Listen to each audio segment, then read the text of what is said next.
I've been watching Prince of Bel-Air. Wow, that is actually a pretty funny damn show. Well, I mean, this is a story all about how my life got turned upside down. I like to take a minute to sit right there. It's like how we became the prince of a town called Bel-Air. West Philadelphia, born and raised. Playgrounds where I spent most of my days. Chilling out, maxing, relaxing, all cool, and all shooting some b-ball outside of the school. A couple of guys who were up to no good started. He's cringing up there. Hi, welcome back to Left Footers. I'm Sarah Dimitri. I'm one of the hosts here of Left Footers, and we have... I'm Mike Landry, chaplain at Evergreen Catholic Schools. I'm Father Mark Kramer, a priest in the Archdiocese of Edmonton, as well as the vocations director for the Archdiocese. So we wanted to start off this episode by pointing out the fact that Sarah is our most available bachelorette on this panel right now. It's true. Wow. It's true. What a great... The rest of us are unavailable. Unavailable bachelorettes. Unavailable, period. Okay. Yeah. Oh, for different reasons, thanks, but guys. yet unavailable. Thank you, Father. Invincibly unavailable. Okay, so Father Mark and I thought that we would toss out some dating advice here, largely because we care about our friend Sarah, who, by the way, is available. And if you want to date her, you can just screen call it the through number, Father the Mark. 1-800 number just below here.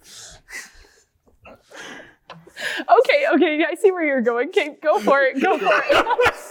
So, given the fact that given the fact that I've been, I'm at least hopefully successfully married. I mean, my wife may have other comments to make about that, but I got 14 and a half years of marriage in here, and Father Mark's been a priest for a while now, ever since the Oilers lost the Stanley Cup. Yeah, that was it. That's the day I got ordained. But Sarah's still single, and so we thought, today would be a good day to do a bit of a dating show. A dating game, that would be kind of how do you feel about that, Sarah? Is that uncomfortable for you at all? I don't think the game show idea will work because I don't really think we have any contestants in the area, but sure, advice, let's go for it. That's right, we don't have any contestants in the area.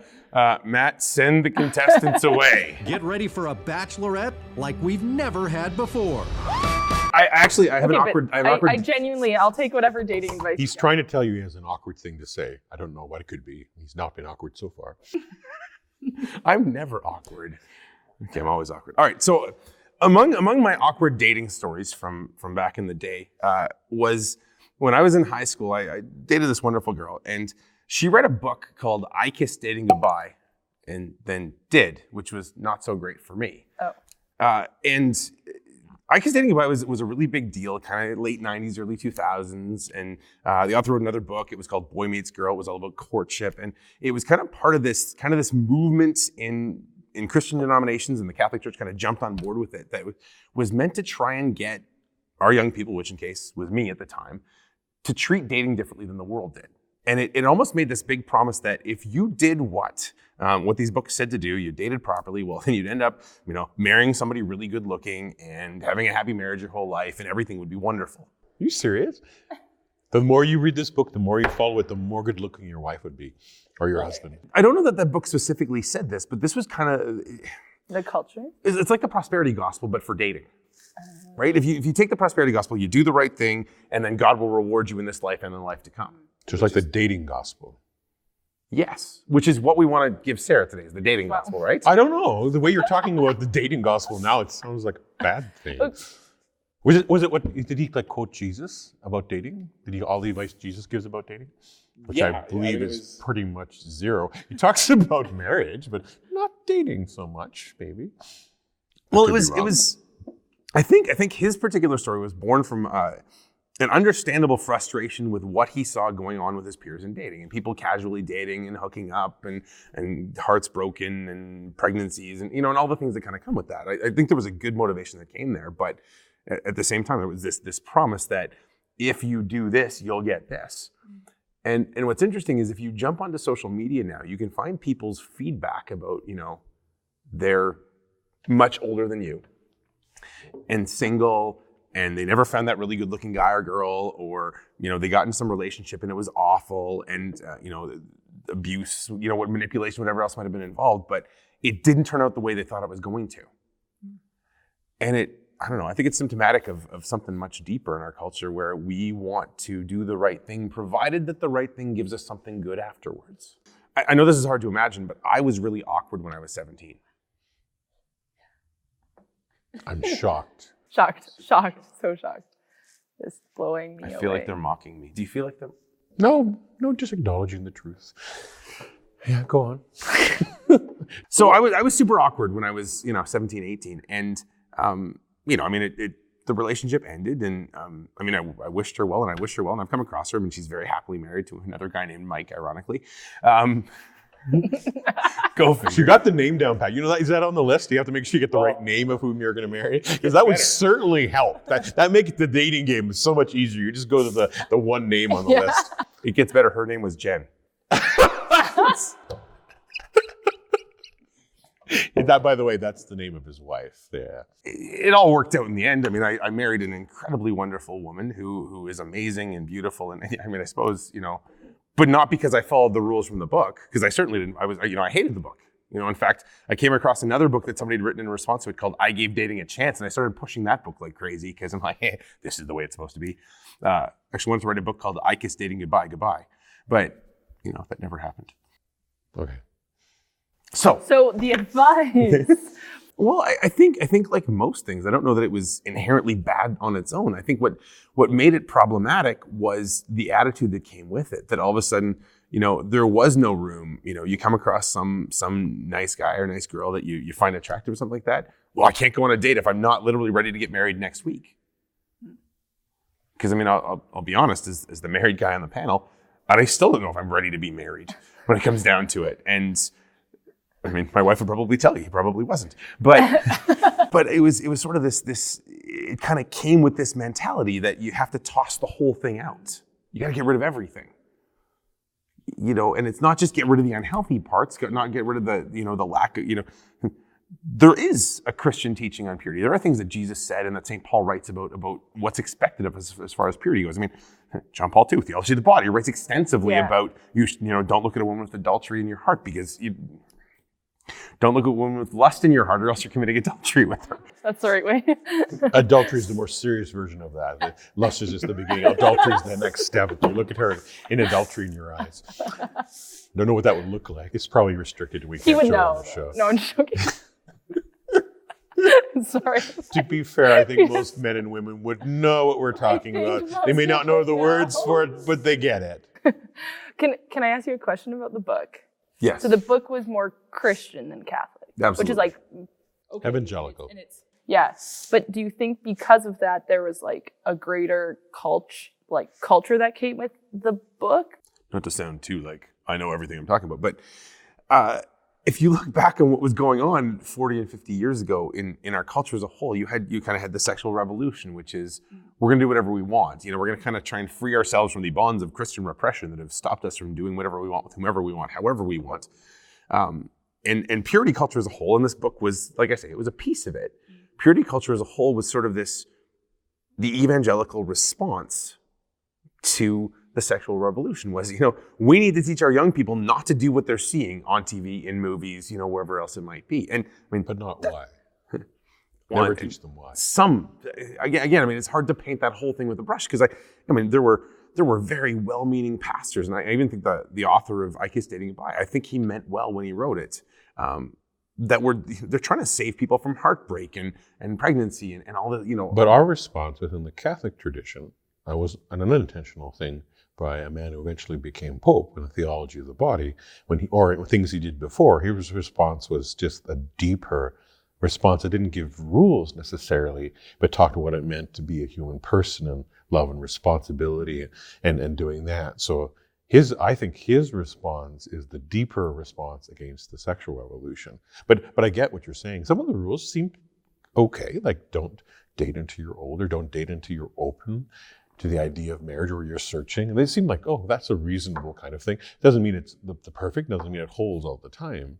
But that's kind of as far as I got. The rest is kind of like, I ran out of time. I lose steam, man. It lost the plot, just kind of lost it, Started getting into a little bit. Maybe it's because you already have your vocation. I'm not dating anyway right now, so what's the point? Yeah.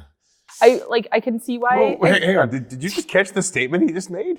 I'm not dating you at the moment, so what's the point, I know. Shocking newsflash. Oh, yeah. Priests have dated in the past. I did. And I was awkward as well in the past. I'm not awkward now. Maybe a little awkward, yeah. Really, when it comes down to it, Sarah is the only non-awkward one on the panel. No, that's not true. Beautiful, man. So She's not just Gentlemen, perfect. not awkward, very suave. Make sure you call the 1-800 number now before you want to have a chance to talk to Sarah in person. Father Mark has a questionnaire for you to fill out if you get through the initial screening. Just saying. Oh, yes. I think it's only fair that Michael and I have a chance to pre-interview anybody that would date her. I think it's only fair between his fatherly advice and my fatherly advice. We'll make sure we'll get rid of all the louts. Well, I'm so glad that I'm on this show with both of you. So great. But so great. what's cool about reading I Kissed Dating Goodbye for me is I actually kissed dating goodbye and became a priest, which is... it's interesting because I've dated and I've had decent, serious relationships. And I know exactly the difficulty. Because I always think to myself, I don't mind not being married. I don't miss the drama or the difficult emotional kind of thing. Though I do have a little bit of drama in my parish, but it's like I can go home but dating is a difficult thing. I think why people want to kiss dating goodbye is because dating is one of the most difficult things in the world to do. True discernment, discerning what God's will is, discerning whether I can marry this person or become a priest or whatever is hard. And people want to go past that. I think the best advice is to take time to be in that relationship. But I think the best advice I got from the book, Kissing Dating Goodbye, was it's okay to be single and enjoy that time. That's good. Take time just to, and maybe you took it too far, but I think there's a piece in there that's good. You develop yourself and grow into that. Don't try to just date and try to develop yourself through someone else, because that always works. So if you want to date Sarah, be working Call on your single life 1-800 and call the 1-800 number below. Okay. I'm waiting to see what the 1-800 number will be, because I'm sure we're just kidding. We'll be 1-800 just kidding. We're just kidding. Please don't call this number. But what the good thing about it is that most young people will have no idea how to translate letters into numbers. Or do you go all the way around back here? okay, so I don't know what book you're talking about, and I obviously have not perfected dating or anything. Call this number. But I was listening to a podcast. I listened to a few of them, and it was this professor. Unfortunately, I don't know her name, so we're not gonna. I don't know, but she started like multiple. I think it ended up becoming a movie called The Dating Project. I might have that correct. We'll see if it's correct. She basically realized her students like didn't know how to date well, and so she gave them an assignment that said like, you must go on a date with someone, and you have to like, she gave them parameters of which to follow, which were like, you had to ask the person directly to go on a date. So like, you couldn't text them, you couldn't call them, you couldn't email them, you couldn't Insta message, you had to like go up to them and ask them. You had to pick a place that you were gonna go. You had to go, like if you're a guy, you're supposed to, well, I don't know all the details of the thing, but it was interesting because from my perspective, that doesn't happen. Like if I'm like, I don't know the book and I don't know the repercussions of it. I've never had any book or thing that said like I have to act a certain way in terms of dating or my chastity or my purity. And I think probably what happened when we're talking about this is that like the repercussions of the book is like, okay, so that didn't work out. And so we have theology of the body, but it's somewhat complicated. It can't be like succinct with like rules that you have to follow about how to do dating or how to not do dating or how to that sort of thing. So then you have like, you don't really have something for the culture, but like I've been asked out a few times in my life. It's a surprise, I know. But most of the time it's like, most of the time it's like, hey, I'll meet someone. And then it's like, oh, I'll get your number, sure. And then the way they want to go on a date with you is like, they'll text you like, hey, do you want to go on a date together? And it's never felt like a bad thing or a wrong thing, but there's just so much more intimacy and like vulnerability when someone has to do it in person, like face to face. Okay, so you kiss dating goodbye, but then like there's no dating, and now we just don't know how to date. Like I don't think the culture knows how to date well, and it's not a bad thing, and it's just something we're like, we constantly struggle with. And you know, you have all those apps like Tinder, whatever. So now you're not even dating. Like it's more of the hookup culture, what we call it. You're just trying to hook up. And I think that was one thing he was fighting against, was doing just that. But it's also, there's a whole culture and way of doing things. Like I always laugh, I enjoy a show called Downton Abbey, which is maybe an older person's show, but it's this neat how... The question is, what do I say to Cousin Violet? Oh, don't worry about that. I can handle her. Really? Well, if you can, you must have learned to very recently. Well, the thing is, though, but it's just neat how it's all these ways of doing things, and you need to make you laugh at that. That's all. But isn't that kind of, this is how I go about doing something, and so the ways are you reading books like Sense and Sensibility, it's all about that idea of a culture in which maybe that was too much. But the thing is, it's neat because if you don't want to go ask a girl out, this is there's bravery involved in that. Romance is obviously something that, or they're willing to be courage, and have a little courage to ask me out of texting. People break up by texting too, which is equally bad. But yeah. Or they don't know if they're dating. I remember asking one young man, "So are you dating anyone?" "I don't know." It's like, how do you not know this? How do you just not know that you're dating something? I think maybe, I don't know.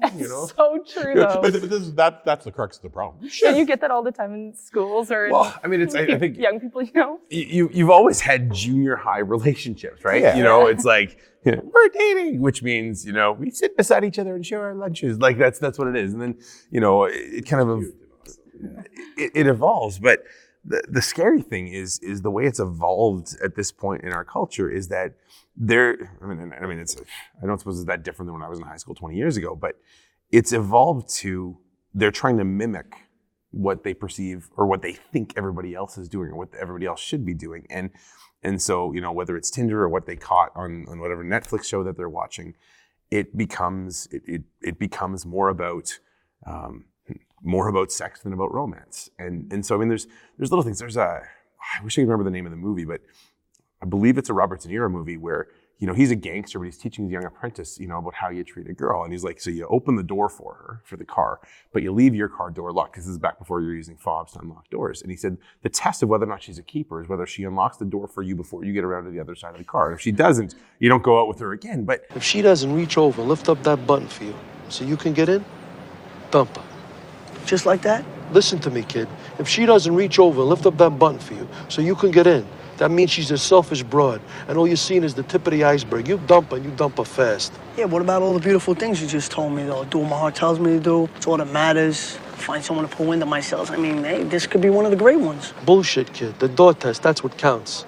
It seems like such a silly thing, but just the courtesy that's meant to come there. What's the courtesy of holding open a door, unlocking a door? My wife often talks about how it made her sad the day that her parents got a car with automatic locks on it, because before they got the automatic locks, her dad would always unlock and open the door for her mom. And you can sort of make fun of the rules that come from a book, like this one. And I don't want to pick just on the one book, because there's any number of places. But the honest truth is, when I got engaged, my roommate and I were both kind of in our last months as single men together, and so we had rules. We had rules for ourselves, because we wanted to walk into our marriages with a certain, sacredness, particularly, when it came to things like sex. And it was stuff like, you were never in a bedroom with a shut door with your fiance. It was just like, my wife and I decided for our own reasons, we kept a curfew, and it's like, I'm 24 years old, and if it's 10 o'clock on a work night, I'm going home. That's just what it is. Why? Because at 11 o'clock, your brain isn't working as clearly. And I think Jason Everett has done a tremendous job with a lot of the stuff he's written from the Chastity Project to sort of say, this is how you start a conversation. Particularly if you're getting, if you're in a non-serious relationship, but as you get into a more serious relationship, when you actually are starting to become one, in lots of the other ways to help make sure that you don't let that other side get carried away the way that our culture wants it to. And I think that's a good thing. So these are, I hope you're taking notes. Mental notes. I don't know if this relates, but this has hit my core of where we're lost is I was, this summer we were running vacation Bible school or camp for kids. And one of the days we were going to have confession the next day, because we were going to go to mass the day after. And I was like, let's just give them the sacraments. Let's do it. So then we were talking about the 10 Commandments.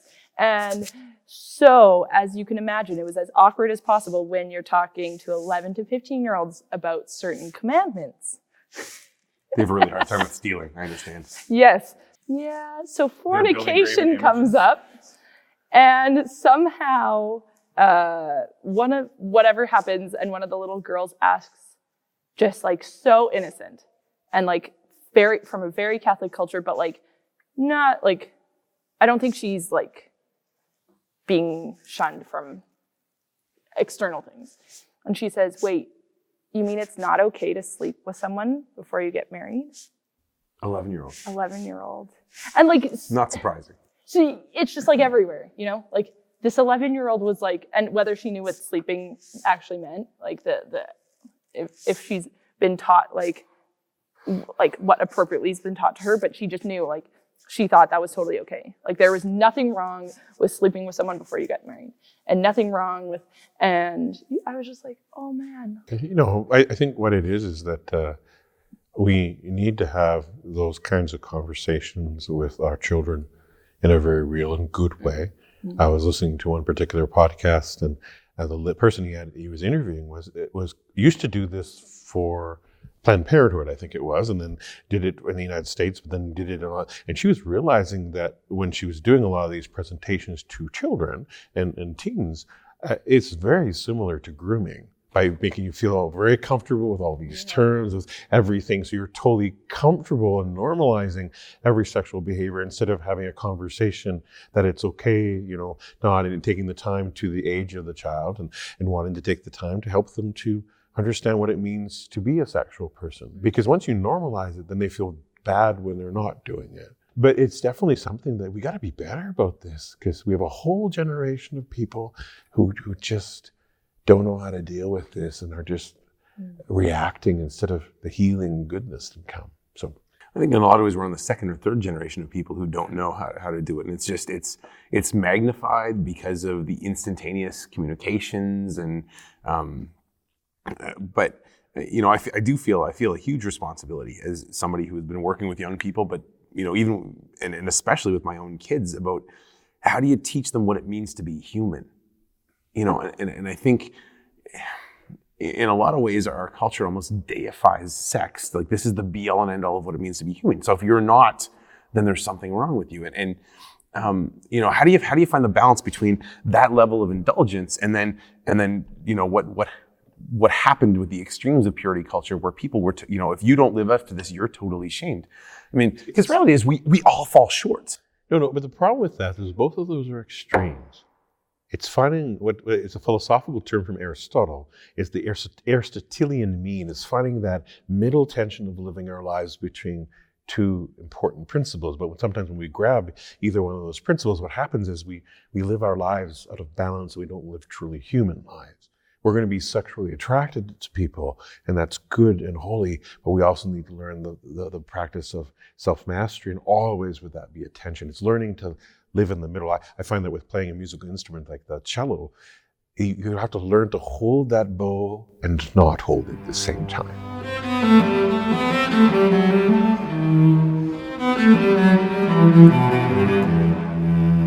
Human people are attracted in powerful ways, but at the same time, you realize that is incredible, powerful. We have to put good, wholesome restrictions. Like a raging river is incredibly powerful. You have no restrictions, it destroys. We've seen it happen in different places. But when you put those banks on it, and when you have thing, then it becomes something that can generate power. It can bring water to people. It can do all sorts of things. But so it's a good thing. It's not a bad thing, sex. The thing is, my years of 13 years of being a priest, and my own experience, but a lot of the experience of hearing confessions, I ask that question a lot. So how do you feel after you do something like that? And the emptiness and the loneliness that is there is to say, so that's not working. So it reminds me of that Dr. Phil kind of comment, you know. So how's that working for you? How's that working for you? I always feel better about when I control and exercise discipline than when I don't. I was going to say thank you for saying what you said, because you don't often hear it from priests, or there's this perception that priests aren't going to say that sex is a good thing, well, because you've clearly chosen a different lifestyle, no, but so it's not acknowledged enough. Yeah, you know what I mean. It's just not acknowledged enough from. Yeah, he has something to say. You can see his evil hand. Well, I think the reality is, I mean, you have three vocations represented right now, or three different states in life represented here. And the reality is, you know, when it comes to chastity, to purity, we're all called to it. Right. You know. Yeah. The interesting thing is, when I think of purity, I think of like, or virginity or something. It's like something I'm trying to hold onto and not let the culture take away. You know, like I was given this gift and I can't let it go kind of thing, is like, which is a struggle because it's just everything's coming at me to try to take it away. Whereas if I look at chastity, that's more of like a virtue. So it's like something I'm working on, like you mentioned with the discipline, like I have to work on it just as much as I have to be disciplined in all the other parts of my life. It's something I have to work on, which takes away some of the shame. When you look at it in like one versus the other, yes, virginity is still a gift that I want to protect, but not in like but I'm working on it, and I'm working towards living a chaste life. And just because you're married doesn't mean it stops. Like we all have to keep on living that. I think that living a healthy lifestyle, that living and striving to grow that virtue is a much healthier way. Because the reality is, how much is the adversity grow what's inside of us as much as the effort to live something? In our culture, because of what you're talking about, like the insight I get from that is like, our culture is abusing us. The fact that we can get through pretty much unscathed is pretty amazing. Like really, you know, when you think about it, it's like, you know, it's like you got to have perspective. Like in the middle of World War II, if you managed just to get across a place without getting shot, you're doing pretty good. I feel like you know? Yeah. Like good advice perspective. I remember this one discussion I had with this one young man. He had grown up in a single parent home. His mother was a wonderful mother, raised him, and his dad left him when they were young. He started having sex with his girlfriend when he was in high school, and he just realized, you know, man, I can't do this. I don't want to be like my dad. I don't want to be a deadbeat dad. I don't want to get into a relationship, have a kid that I'm not ready to raise. So he had a discussion with his girlfriend that, you know, I don't want to have sex with you because I don't want to be like my dad. That for him, he realized at least he knew what he didn't want. And when I talked to him about chastity, he said, well, I can't live that. But then I talked to him about all this stuff, and he said, well, he was living 85% of it. Always will that last 20% be the hardest thing you ever do in your life. Getting up to that level is pretty good, but realizing that last 20% is going to take a lot more effort than it takes to get up to that point. Even with students, sometimes, you know, you can pass pretty easy. So why don't I go a little further, you know? Passing is not that hard. You just show up, most times you'll pass. So the tragedy of this particular writer's story, his book kind of launched him into a bit of, you know, kind of like, you know, Christian speaker superstardom, and he becoming a pastor of a big church, even though he'd never really been to seminary and never had a chance to really study, never really grown up himself. But he kind of resurfaced this summer to announce that his own marriage had sort of come to an end, and that he was leaving the Christianity in its entity. And, you know, we talk about the whole question of extremes, and I mean, his story is his story, and there's probably many more layers to it than we'll ever know, because there's what's said publicly and then there's what's really going on in the background. But you think about what it is, you know, we can leave aside even just the purity question, what it is to be a Christian when you swing from extreme to extreme, you know, and you never build the relationship, you never take the time to let God correct the things that are a little bit off in you. Because I mean, the reality is, I think about, you know, what I was when I was 19, what I was when I was 29, and what I am now that I'm 39. And God has whittled away certain things, and he's not done. I imagine if you talk to me 10 years from now, and talk to me, 20 years from now, I'll still be awkward, but there will be little things that God will have worked on. And I mean, for me, that's been one of the great beauties of being married, is I've got somebody who calls me on it and tells me how awkward and ridiculous I'm being, even when I don't want to hear it. One comment I quote almost every wedding. It was from one of my old people shows, Madam Secretary. Apparently Laos is also rounding up pregnant women surrogates. Well, that's not too surprising. But the comment that his dad had made to one of the husband of the secretary when he was getting married, it was that marriage is the daily confrontation with my own failings. God's just chipping away at you and you don't want to deal with that. But when you do it, it's amazing. Some people don't. Some people get worse. But the thing is, that's why we should judge people where they're at. And better yet, judge them not at all. Is this why you're talking about my awkwardness? Is that I'm worse now than when you met me? Sarah, would you like any further unsolicited dating advice from the priest and the married guy? Yeah, Swipe right or please. left. Please, any unsolicited dating advice, not marriage, dating advice, anything. You sound kind of desperate. That's probably not a good place to be. I don't find desperation is a good place to be. I wasn't expecting that from you. I was expecting it from him. It's only because you're... You know your worth. Know your worth. Just really know your worth.